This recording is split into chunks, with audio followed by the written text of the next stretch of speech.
drive against uneven market rates. In order to ease the public difficulties in respect of uneven or unreasonable market rate of vegetables, meat and fish at Haflong Market, the Chief Executive Member, North Kachar Hills Autonomous Council, Sri Debolar Gollosa, along with Executive Member, Ms. Nandita Gollosa, MSCs, Nojit Kamprai, Ratan Jarambusa, Secretary and the CEO of Haflong Town Committee, TT Daulagufu, inspected weekly market on Saturday.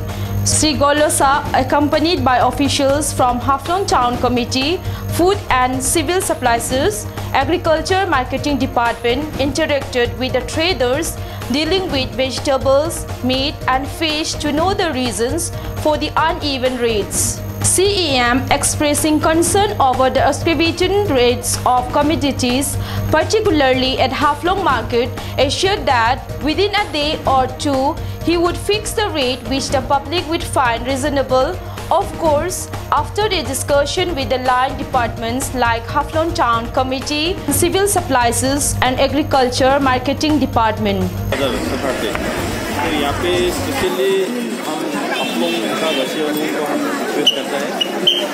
जितना भी यहाँ पे दुकानदार से सही rate से लगाने से अच्छा होगा और सही रेट नहीं होने से यहाँ पब्लिक को नुकसान होता है। तो सही रेट हम लोग आज में टाउन कमेटी और सिविल सप्लाई और एग्रीकल्चर से बातचीत करके जो दुकानदार है उन लोग से भी हम लोग भी बचेगा, पब्लिक भी तकलीफ नहीं मिलेगा, उसी रेट से हम लोग दिलाएगा। और यहाँ पे रेट अलग अलग मांसों का, मच्छी का और प्याज का, आलू का। आज सुबह में एक दुकानदार से पूछा है प्याज कितना है, तो उसने बोला है 20 रुपया, फिर यहाँ पे आके पूछा तो 30 रुपया। तो उस सबको ठीक करेगा हम लोग जल्द से जल्द, एक दिन 2 दिन में साथ लिस्ट देगा हम लोग कौन सा सामान कितना रेट होना है, कौन सा सामान रेट नहीं होना है। He said at my bank, meat is being sold at much cheaper than that of Haflong.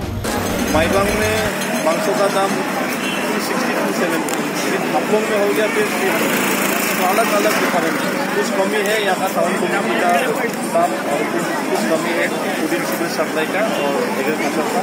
इसका जल्द से जल्द हम एक हफ्ता में हम लोग ये रेट फिक्स करेगा। हम आशा रखता है यहाँ का Haflong का जितना भी वासी हो उनका रेट पूरा जैसे जेन्युइनली रेट सब्जी बोलो, मछली बोलो, मांस बोलो मिलेगा मुझे आशा रखता है वो करता है। He also appealed to the people of Haflong in particular to extend support to the North Kachar Hills Autonomous Council in such matter, which is very beneficial to them since the North Kachar Hills Autonomous Council would leave no stone unturned for the benefit of the public. 26 youths fall sick due to food poisoning at Jenkha Rongpi Gaon. At least 26 youths of Jenkha Rongpi Gaon fell sick due to food poisoning at Jenkha. According to the public report, the incident happened in Relief Engling residence, where they were worshipping Sarak Puja. After completing the puja, the house owner was happily arranged a party for own village youths and offered boiler meat, but after eating the food, all the youths fell sick. 19 তাৰিখৰ সন্ধিয়া যেটো আমি কাৰ্বিসকলৰ ডাঙৰ পূজা আছিল সৰক পূজা, এই সৰক পূজা যেটো 19 তাৰিখৰ দিনাখন যেটো ৰাইজৰ হোৱা যেটো খোৱা, সেইটো খোৱাৰ সময়ত একো অসুস্থ হোৱা নাই। কিন্তু যেতিয়া শেষত ডেকা গাভৰুসকলে যেটো মাংস বনাইছে ব্ৰইলাৰ, শেহতীয়াকৈ বনোৱা এইটো ব্ৰইলাৰ মাংস আৰু তেল, সেইটো খাওঁতে গোটেই ডেকা গাভৰু অসুস্থ হৈ পৰিছে। ডায়েৰিয়া টাইপৰ হৈছে নি? এনেকুৱাই হ'ব, ডায়েৰিয়া টাইপ মানে বমি কৰে, ফালে লেট্ৰিন কৰে। এতিয়া কিমানজন লোক এতিয়ালৈকে হেৰি হৈছে?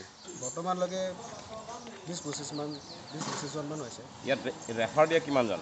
ৰেফাৰ দিয়া বৰ্তমানলৈকে ৰাতি এজনীকতো ৰেফাৰ দিয়া হৈছিলে ডিপু চিভিল হস্পিটেলত। মুঠতে আপোনালোকে ক'ব বিচাৰে নেকি যে ব্ৰইলাৰ আৰু তেলৰ মাজতে কিবা হ'ব? মই আমি এইটোৱে সন্দেহ কৰিছোঁ যে ব্ৰইলাৰ নহ'লে তেলৰ মাজতে হ'ব। All the youths were rushed to Khironi Model Hospital for treatment.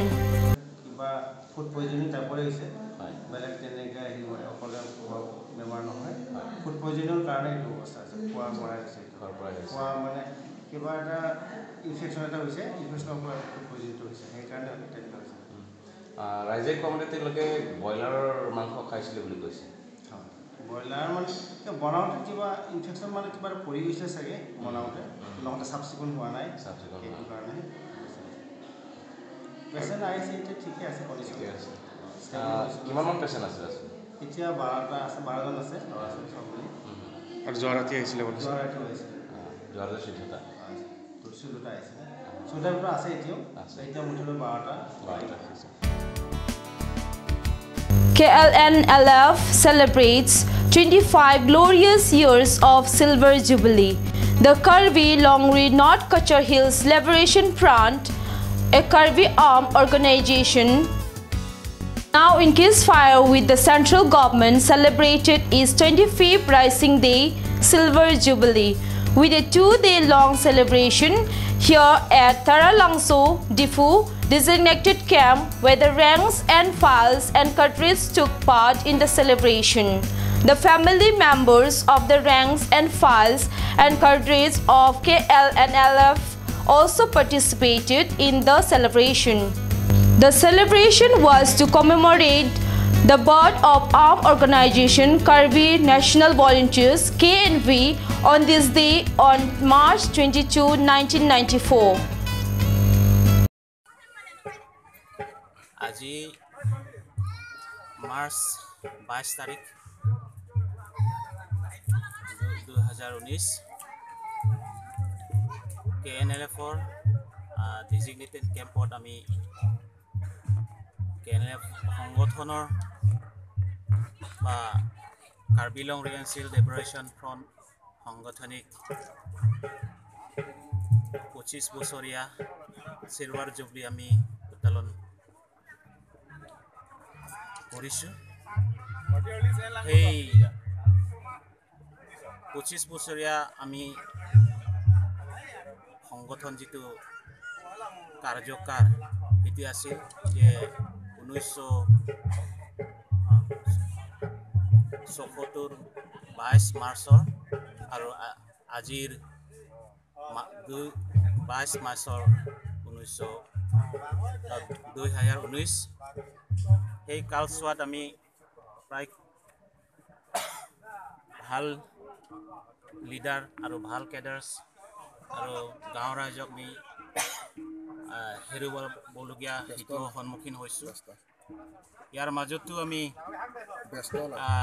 আহিছোঁ সংগ্ৰাম চলাই আহিছোঁ যে সংগ্ৰাম চলাই আহি আমি সেই পৰ্যায়ত পালোঁ যে আমি 25 বছৰীয়া চিলভাৰ জুবলি পাতিবলৈ আমি সক্ষম হৈছোঁ সেই উদযাপন ক্ষেত্ৰত আমি ৰাইজক বা কাৰ্বি আংলং এনচিএল ৰাইজক আমি ধন্যবাদ জ্ঞাপন কৰিব বিচাৰিছোঁ যে 25 বছৰ কাৰ্যকাল আমি পিৰিয়ড সেইটো কৰি আহোঁতে আমি সংগ্ৰাম কৰি আহোঁতে আমি দুখ কষ্ট বা আমাক সহায় দিয়া আমাক পৰামৰ্শ দিয়া ক্ষেত্ৰত বহুত সহায় পাইছোঁ সেইকাৰণে আমি বহুত গাঁও ৰাইজক বা কাৰ্বি আংলং এনচিএল ৰাইজক আমি ধন্যবাদ জ্ঞাপন কৰিব বিচাৰোঁ আৰু ইয়াৰ মাজতে আমি ক'ব বিচাৰিছোঁ যে আজি ৰাতিপুৱাৰ পৰা আমি 9:30 বাজিৰ পৰা আমি পতাকা উত্তোলন আৰু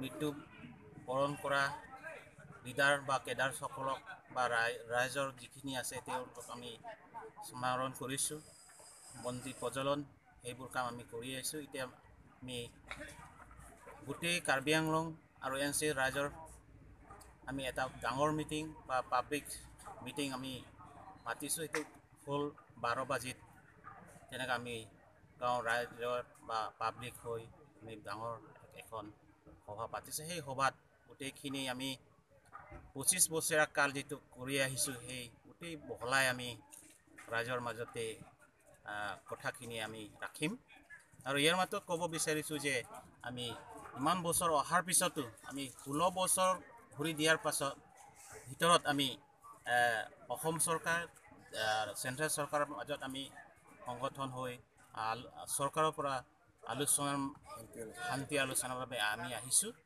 সেইটো হ'ল 2010-11 ফেব্ৰুৱাৰীত তেতিয়া আমি চৰকাৰৰ পৰা আলোচনা কৰাৰ কাৰণে আমি আহিলোঁ। এই অহাৰ সময়ত আমি প্ৰায় 412 লিডাৰ কেডাৰ্ছ আমি মেইন ষ্ট্ৰীম আৰু শান্তি আলোচনাত আমি আহিলোঁ। এতিয়া আমি 2010 পৰা আজি 2019লৈকে আমি 8 বছৰ হৈ আমি চৰকাৰৰ পৰা আলোচনা বৰ্তমানলৈকে চলি আছোঁ। আমি আশাবাদীয়ে চৰকাৰে এই KNLF-ৰ ডিমাণ্ড আৰু কাৰ্বি আংলং এনচিৰ যিটো ৰাজনৈতিক সমস্যা বা পলিটিকেল প্ৰব্লেম সেইটো পাৰ্মানেণ্ট ছেটেলমেণ্ট আনিবৰ কাৰণে আমি আশাবাদী। গতিকে চৰকাৰ লোকেল গভমেণ্ট, আছাম গভমেণ্ট আৰু দিল্লী গভমেণ্টো আৰু কাৰ্বি আংলং এনচিৰ ৰাইজে সেই ক্ষেত্ৰত আগভাগ বা পৰামৰ্শ দিবৰ কাৰণে আমি আহ্বান জনালোঁ। নমস্কাৰ। Haflungbar joins Congress. Former CEM North Kachar Hills Autonomous Council and former MLA Samarjit Haflungbar, who is from National People's Party, has joined Congress.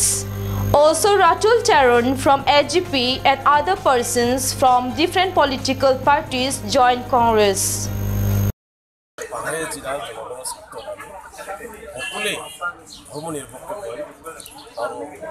সংবিধান ৰক্ষা কৰাৰ কাৰণে সকলো একজোট হ'ব লাগিব।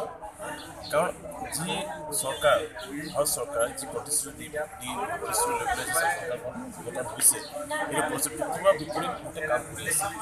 আনকি সিহঁতে সংবিধানটো সলনি কৰিব বিচাৰিছে। আমাৰ যিবিলাক সাংবিধানিক অধিকাৰ আছে মাত্ৰ গণতান্ত্ৰিক অধিকাৰ এইবিলাক চব বঞ্চিত কৰিবলৈ সংবিধান গোটেই সংবিধানটো বদলাবলৈ ইহঁতে চেষ্টা চলাই আছে। গতিকে এই ষড়যন্ত্ৰৰ বিৰুদ্ধে আমি গোটেই জাতি জনজাতি ধৰ্ম সকলোৱে একজোট হৈ পেলাই এই যে ঝুমৰা চৰকাৰটো আমি আদৰ কৰোঁ। তাৰ ক্ষেত্ৰত আমি ডিমা হাছাও কাৰ্বি আংলং তিনিটা জিলাত আমি দেখিছোঁ যে এই জনবিৰোধী গণতন্ত্ৰ বিৰোধী সংবিধান বিৰোধী যিটো চৰকাৰখন আদৰিব হ'লে আমি সকলোৱে ধৰ্মনিৰপেক্ষ নিৰপেক্ষ মানুহ চিন্তাধাৰা মানুহ উঠাই পেলাই আমি এক হ'ব লাগিব।